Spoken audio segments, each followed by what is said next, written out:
কৃষ্ণনগর ছাত্র সংঘের কাছে যে প্রাক্তন বিধায়কের সঙ্গে থাকা আমাদের যে পুলিশের পিজি এবং প্রাক্তন বিধায়কের যে ড্রাইভার তারা যে দুজন অ্যাসল্ট হয়েছিল, তো সেই ব্যাপারে আমাদের যে পিজি উনি একটা এফআইআর করেন। তো ওই এফআইআরের মূলে আমরা একটা মামলা নিই। মামলা নেওয়ার পরে এটা তদন্তে আমরা নামি।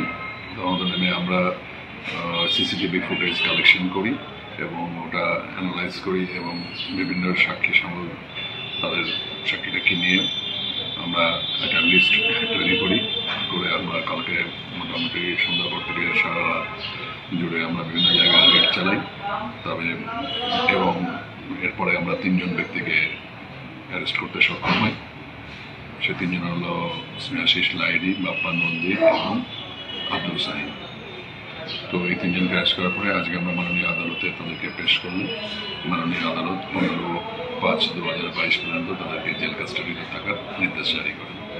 বাকি যে আসামি আছে তাদেরকেও আমরা খুঁজছি, যেখানেই পাওয়া যাবে আমরা তাদেরকে অ্যারেস্ট করবো এবং আইনের দরজায় পড়ে তাদেরকে পেশ করবো।